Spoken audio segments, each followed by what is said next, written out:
जौहर साथियों, आप सभी का स्वागत है हमारे यूट्यूब चैनल में झारखंड जी के हब में। मैं हूं राजवीर।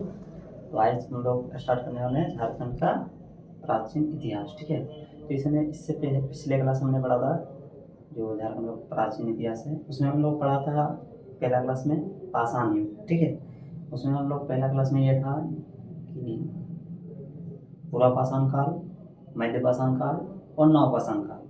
उसके आगे हम लोग पढ़ा था ताम्र युग में। ठीक है, तांबा युग, कांस्य युग और लौह युग। तो आज हम लोग आगे करते हैं सेशन को। ठीक है, आज हम लोग पढ़ेंगे धार्मिक आंदोलन। ठीक है,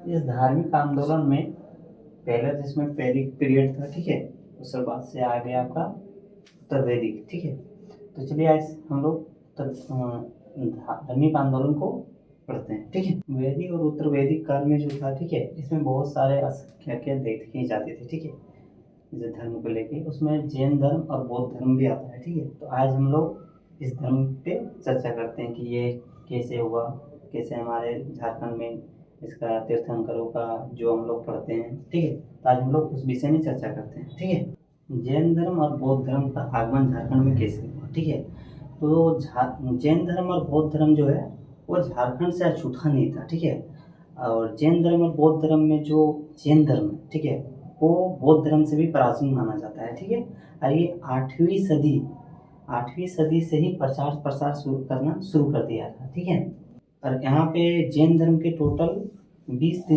तीर्थंकरों, ठीक है ना, 20 तीर्थंकरों की मोक्ष की प्राप्ति हुई। मतलब जैसे कि आप बोलिए इसको भी स्वर्ग मिलना, मोक्ष मिलना, मुक्ति मिलना। तो यहाँ पे 20 तीर्थंकरों की मोक्ष की प्राप्ति मिली। ठीक है, टोटल जैन धर्म में जो तीर्थंकरों की संख्या है वो 24 है। ठीक है, 24, ये याद रखना है। ठीक है, 24 है। टोटल 20 तीर्थंकरों की यहाँ पे मोक्ष की प्राप्ति हुई। ठीक है, चलिए आगे देखते हैं। एक डिस्ट्रिक्ट है गिरिडीह, झारखंड एक डिस्ट्रिक्ट है गिरिडीह।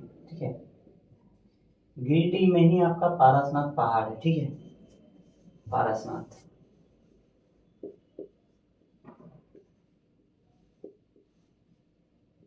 जिसकी ऊंचाई कितनी है, 1365 मीटर। ठीक है, 1365 मीटर।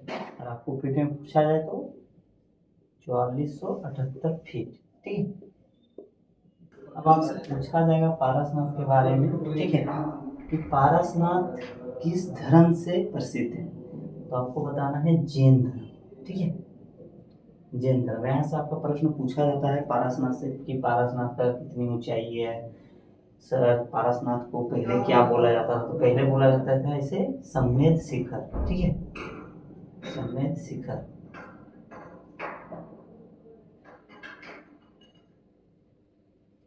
क्या बोला, यहाँ पे किस धर्म का रहते थे लोग, जैन धर्म। ठीक है, पूछेगा कहाँ, तो गिरिडीह।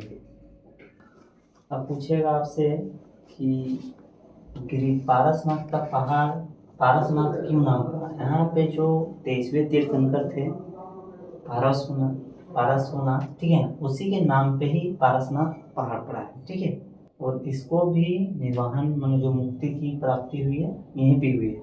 इसी नाम से हम लोग पारसनाथ का पहाड़ भी जानते हैं, और इसे हम लोग जैनियों का मक्का भी कहा जाता है, पारसनाथ। अब हम लोग जानते हैं मानभूम के बारे में। ठीक है, मानभूम, मानभूम किसे कहते हैं, धनबाद को ही मानभूम कहते हैं। ठीक है, धनबाद के आसपास के जगहों को मानभूम कहा जाता है। ठीक है, तो धनबाद को अब हम लोग यहाँ पे मानभूम के नाम से जानेंगे। ठीक है, यहाँ जैन धर्म के संस्कृति सभ्यता के केंद्र धनबाद में ही होता था। ठीक है, जैन धर्म के जो लोग थे वो मानभूम में इसका सांस्कृतिक केंद्र भी माना जाता है। ठीक है, जैसे मुख्य स्थल मान लीजिए बड़म, मान लीजिए बलरामपुर है, कर्रा है, पर्रा है, कतरास है, पकबीरा है, तुइसामा है, देवली है, पवनपुर है, पलमा है, अरसा है। ऐसे ऐसे केंद्रों पे आज भी इसका केंद्र माना जाता है। ठीक है, ये हम लोग को याद रखना है। मानभूम,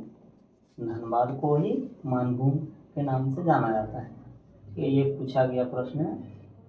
ये इम्पोर्टेंट है, ठीक है।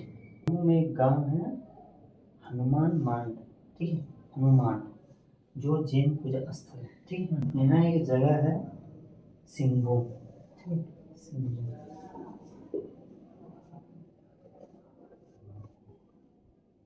जो कोल्हान के नाम से प्रसिद्ध है।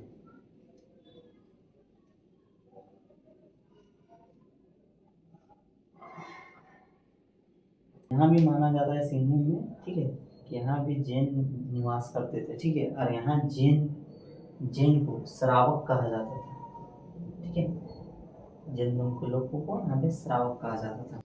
और ये गृहस्थ जीवन जीते थे।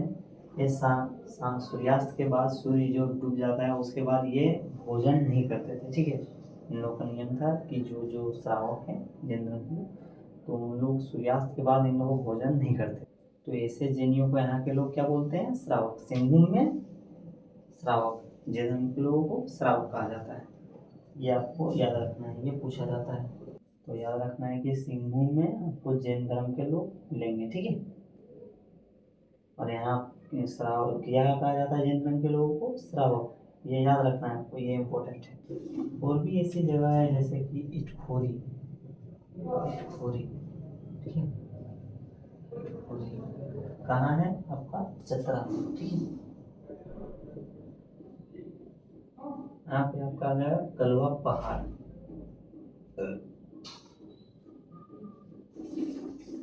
कलवा पहाड़। इस पहाड़ पर भी, कोल्हा पहाड़ पर भी जैनियों का स्थल है, ठीक है। इटखोरी कहाँ है? चतरा में। कोल्हा पहाड़ पर भी जैनियों का स्थल है, ठीक है। ये आगे देखते हैं, हम लोग पढ़ते हैं बौद्ध धर्म के बारे में, ठीक है। बौद्ध धर्म भी झारखंड में काफी ज्यादा फैला फूला था, ठीक है। तो इस मतलब बौद्ध धर्म का जो निर्माण है गौतम बुद्ध ने किया था, ठीक है। अब गौतम बुद्ध का जो जन्म हुआ था लुम्बिनी नामक गांव में हुआ था, ठीक है, नामक गांव में हुआ था, ठीक है। और जो जैन धर्म के अंतिम तीर्थंकर जो हुए वो कौन थे? महावीर थे, ठीक है। अंतिम महावीर,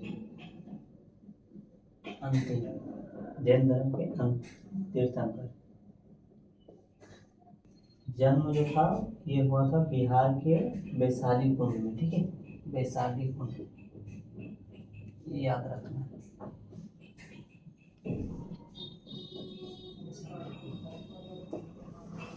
आपका जन्म हो गया, ठीक है। और पावापुरी याद रखिएगा, इसका अंतिम हुआ था पावापुरी,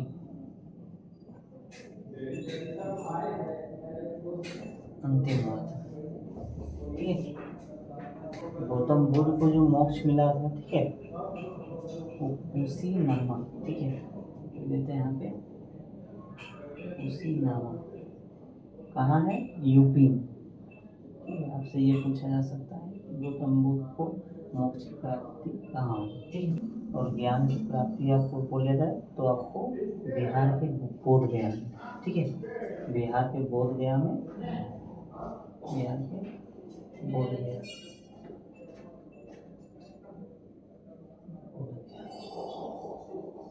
यहाँ पे आपको ज्ञान की प्राप्ति हुई थी गौतम बुद्ध को।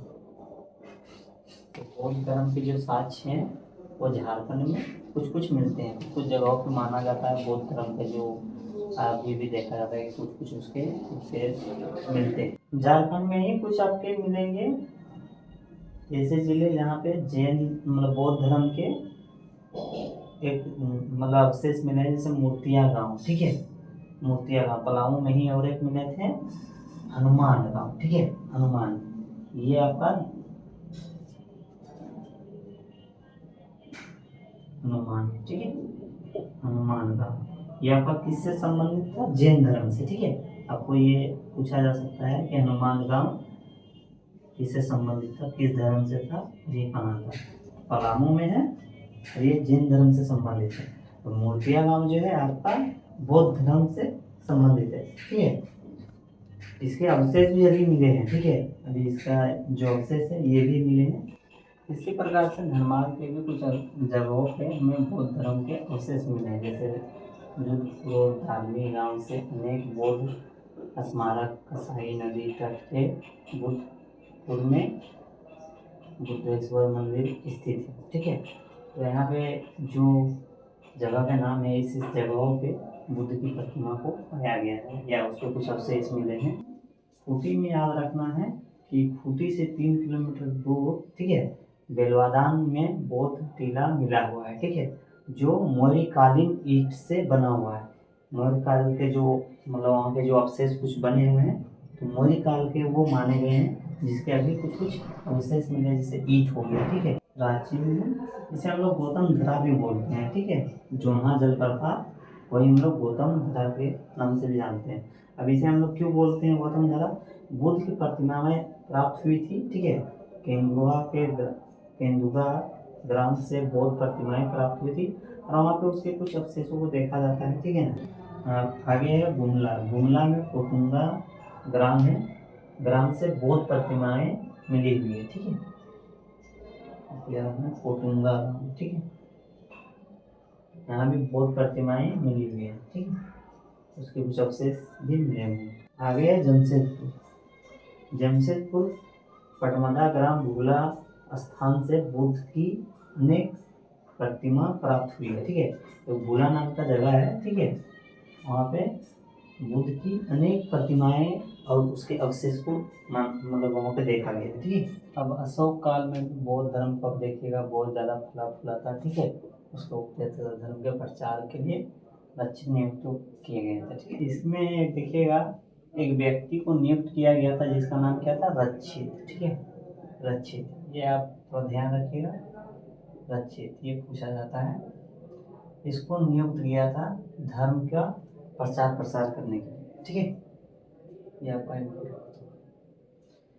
अशोक ने कलिंग अभिलेख संख्या 2 में जनजातियों के उपदेश देने से की बात कही गई थी। ठीक है, अशोक ने शिलालेख संख्या 13 में सिंहासन को 8वां या 8वीं कहा गया था। ठीक है, बंगाल में भी देखिएगा, बंगाल के पाली शासक जो है के समय में भी बौद्ध धर्म काफी फला फूला।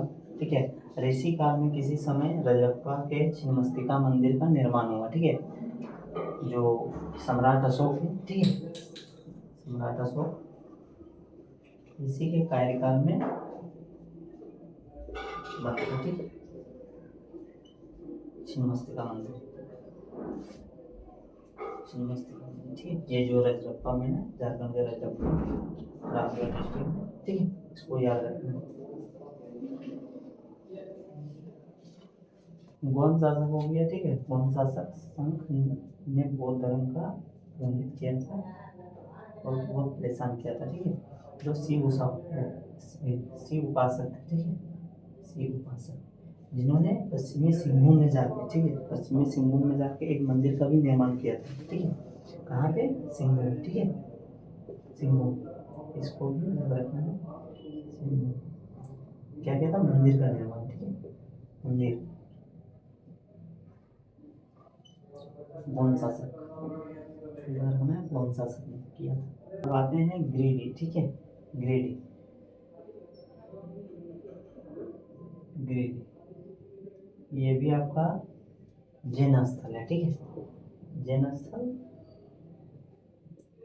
इसमें आपका गिरिडीह से सबसे ज़्यादा सवाल आता है जैनियों का। ठीक है, इसमें पारसनाथ का पहाड़ पूछ देता है। ठीक है, पारसनाथ का पहाड़ की इसकी लंबाई कितनी है? 1365। ठीक है, 1365 मीटर, इसको याद रखना है। इसको क्या करता है कि फीट में पूछ देता है, तो 4478। ठीक है, इसको भी याद रखना है। ठीक है, और ये जैन स्थल है। ठीक है, ये क्या है? गिरिडीह में, पारसनाथ गिरिडीह। ठीक है, पारसनाथ। और आपका जो धनबाद है। ठीक है, धनबाद में, धनबाद में, धनबाद, यहाँ भी आपको जैन, जैन और बौद्ध, ठीक है, बौद्ध धर्म, बौद्ध धर्म दोनों को देखने को मिलता है। ठीक है, ठीक है, यहाँ पे दोनों आपको देखने को मिलेगा धनबाद। खूंटी से हम लोग याद रखिएगा। ठीक है, खूंटी, खूंटी में आपको देखने को मिलेगा बेलवा गांव। ठीक है, बेलवा गांव, बेलवा गांव। ठीक है, ये मौर्य कालीन से बना है, ठीक है, मौर्य कालीन। ये इम्पोर्टेंट है, तो बस ऐसे ही दिखा दे रहे हैं, ठीक है। जिसे बौद्ध टीला भी कहा जाता है, ठीक है, यहाँ पे साइड पे लिख दे रहे हैं बौद्ध टीला, बौद्ध टीला।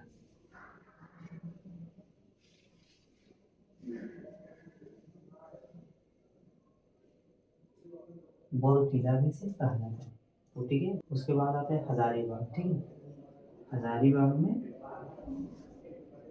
हजारीबाग, हजारीबाग के बरही में, ठीक है, आपका है सूर्यकुंड, कहाँ है, सूर्यकुंड, सूर्यकुंड। यहाँ गर्म जल निकलता है ऐसा माना जाता है, ठीक है।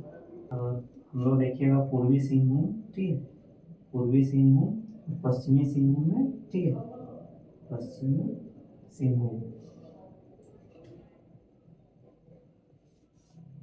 सिंहभूम। यहाँ के लोग उसे श्रावक कहते थे, जिन्हें श्रावक, ठीक है, श्रावक। यहाँ के लोग क्या करते थे, जो सूर्यास्त होता था, ठीक है, सूर्य जब डूबता था, ठीक है, उसके बाद यहाँ के लोग भोजन नहीं करते थे, ठीक है, जो श्रावक होते थे वो भोजन नहीं करते थे।